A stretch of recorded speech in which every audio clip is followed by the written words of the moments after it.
सोचिए, एक ऐसा लेखक जिसकी कहानियाँ दुनिया भर में पढ़ी जाती हैं, जो हमें बताती हैं कि ज़िंदगी कितनी उलझी हुई, डरावनी और बेबस हो सकती है।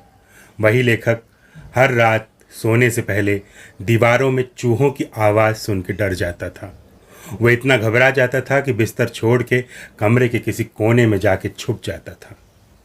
अब ज़रा सोचिए, जिसे हम काफ्काएस्क जैसे बड़े शब्दों से, बड़े उपमाओं से जोड़ते हैं, उस काफ्का के भीतर बहुत गहरा डर था। और काफ्का के डर कोई काल्पनिक डर नहीं थे, वे असल के डर थे, जैसे शरीर के डर, बीमारियों के डर, बचपन से चूहों का डर। उन्हें बार बार चक्कर आते थे, नींद न आने की तकलीफ थी और बाद में टीबी जैसी बीमारी हो गई थी। इन सब ने मिल के उनकी कहानियों को वो रंग दिया जो आज काफ्का की पहचान बन चुका है। इस बातचीत में हम काफ्का की कहानियों पे नहीं बल्कि उनके उस डर पे बात करेंगे जो उनके दिल में बैठा था। वो डर जिसे उन्होंने छिपाया नहीं बल्कि अपनी हर लाइन, अपनी हर कहानी में जी लिया। उनके अजीब से प्रतीकों के पीछे एक सच है, एक मेडिकल और मनोवैज्ञानिक सच जो डरावना भी है, इंसानी भी है और शायद हमारे अपने डर से बहुत मिलता जुलता है। काफ्का को चूहों से जो डर लगता था वो बस यूं ही एक मामूली फोबिया नहीं था। ये डर उनके पूरे जीवन पे छाया रहा, जैसे कि कोई साया। 1917 में जब वो एक गांव जुराऊ में अपनी तबीयत ठीक करने गए थे तो उन्होंने कई खतों में चूहों का जिक्र किया। वे बताते हैं कि कैसे रात में जब वे सो रहे होते तो उन्हें दीवारों के पीछे से चूहों के कुतरने की हल्की हल्की आवाज़ें सुनाई देती थीं। ये आवाज़ें उन्हें बेचैन कर देती थीं। वो डर के मारे अचानक बिस्तर से उठ जाते थे। उन्हें लगता था जैसे कुछ बहुत बुरा होने वाला है। उनकी चिट्ठियों में साफ दिखता है कि चूहे उनके लिए सिर्फ जानवर नहीं थे बल्कि किसी छुपे हुए अनजान खतरे का संकेत थे। उन्होंने चूहों को म्यूट एंड नॉइजी रेस कहा था, यानी एक ऐसी भीड़, एक ऐसी नस्ल जो बिना कुछ बोले सब कुछ चट कर लेती है। उनका यही डर बाद में उनकी कहानी जोसेफिन द सिंगर और द माउस फोक में दिखाई देता है। इसमें चूहों की एक जाति है और उसमें एक गायिका जोसेफिन है। वो गायिका गाती नहीं, बस फुसफुसाती रहती है। फिर भी सारे लोग उसे बड़ा कलाकार मानते हैं। इस कहानी में चूहे सिर्फ डर का कारण नहीं है बल्कि एक समाज का रूप ले लेते हैं, एक ऐसा समाज जो अजीब, उलझा हुआ और थोड़ा सा डरावना भी है। काफ्का की सेहत भी हमेशा उनके लिए एक मुद्दा बनी रही। 1917 में ही उन्हें गले की टीबी यानी लैरिंजियल ट्यूबरोकुलोसिस हो गई थी, एक ऐसी बीमारी जिसने धीरे धीरे उन्हें खाना, बोलने और अंत में सांस लेने में मुश्किलों से भर दिया था। लेकिन इसके पहले भी उन्हें नींद न आने की समस्या थी। वो थकान और चक्कर जैसी चीज़ों से परेशान रहते थे। उनके लिए इनसोम्निया यानी नींद न आना सिर्फ एक शारीरिक दिक्कत नहीं थी बल्कि ये उनके भीतर रोग का एक हिस्सा बन गया था। उन्होंने एक जगह इस तरह की एक बात लिखी थी कि मैं सो नहीं पाता क्योंकि मुझे डर है कि मेरी आत्मा जो नींद में मुझे छोड़ देती है शायद वापस न लौटे।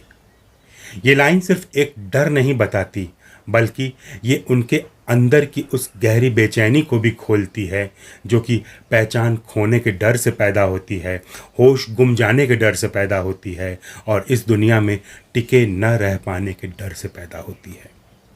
काफ्का के दोस्त बताते हैं कि वो अपनी सेहत को लेकर बहुत सावधान रहते थे। उन्होंने बॉडी बिल्डिंग की थी, डाइट फॉलो किया था और थोड़ा बहुत योगा भी किया था। वो डॉक्टर ब्रेड और फ्लेचराइजिंग जैसी तकनीकों से भी वाकिफ़ थे, उनसे प्रभावित थे। इस तकनीक के अंतर्गत आप जो खाना खाते हैं तो हर कौर को, हर बाइट को 30 बार चबाना ज़रूरी होता है। तो वो ये सब करते थे। ये सब उनकी सतर्कता दिखाता है, सेहत को लेकर के उनकी सतर्कता। लेकिन साथ ही ये भी दिखाता है कि वे अपने शरीर पर कंट्रोल करने के लिए अपने दिमाग को भी समझने की कोशिश करते थे। उन्हें चक्कर बहुत आते थे यानी वर्टिगो। ये उनके लिए सिर्फ एक बीमारी नहीं थी। उनके लिखे किस्सों में भी ये बार बार आता है कि आदमी अपने ही मन में रास्ता भटक जाता है। याद कीजिए द ट्रायल में जोसेफ के हर जगह रास्ता भटक जाता था, या द कासल में उनका नायक अंतहीन गलियारों में घूमता रहता था। ये सब उनके मन के चक्कर का, वर्टिको का ही एक तरह से प्रतीकात्मक उल्लेख है। ये चक्कर उनके लिए दरअसल एक एहसास थे कि उनकी ज़िंदगी में ठहराव नहीं है, दुनिया और सिस्टम की उलझन में वो फंसे हुए हैं और एक तरह की मानसिक चक्कर घिन्नी में उलझे हुए हैं। उनकी कहानियों में कई बार ऐसा होता है कि किरदार बस रास्ता भटक जाते हैं, न सिर्फ शरीर से बल्कि दिमाग से भी। ये रास्ता भटकना उसी अंदरूनी बेचैनी का हिस्सा है जो चूहों के डर से, नींद की कमी से या चक्कर आने जैसे अनुभवों से जुड़ी हुई थी। काफका का जीवन और लेखन हमें ये समझाता है कि डर सिर्फ एक भावना नहीं है, ये एक नज़रिया है। उन्होंने अपने डर को ही अपनी कहानियों की आत्मा बना दिया था। उनके लिए चूहा एक प्रतीक था, नींद एक अनिश्चितता थी और चक्कर आना एक गहराई से जुड़ा हुआ डर था।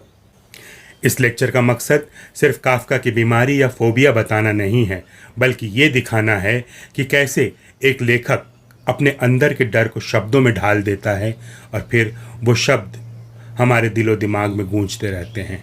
काफका को पढ़कर जब हम उनके साहित्य की प्रशंसा करते हैं तो दरअसल कहीं न कहीं उनके डर की प्रशंसा कर रहे होते हैं, उस डर को शब्दों में ढालकर असरदार बना देने की उनकी महारत की तारीफ कर रहे होते हैं। इसीलिए अगली बार जब आप काफका की कोई कहानी पढ़ें, चाहे वो ग्रेगोर साम्सा की कहानी हो या फिर जोसेफिन द सिंगर की कहानी हो, तो उन कहानियों में उन किरदारों के पीछे छिपे हुए डर को भी महसूस कीजिए। वो काफका का निजी डर था। उस इंसान को समझिए जो रात को चूहों की आवाज़ से डरता था, जिसे नींद में भी डर लगता था और जो ज़िंदगी की तमाम उलझनों को लिख के समझना चाहता था। काफका का ये पक्ष शायद कम ही जाना जाता हो, लेकिन सबसे सच्चा और सबसे इंसानी पक्ष है ये। एक ऐसा लेखक जो खुद डरता था और हमें डर को देखने का एक नया तरीका बता के गया। आज इतना ही। आपसे मिलते हैं अगले लेक्चर में एक नई किताब, एक नए विषय को लेकर। तब तक नमस्ते।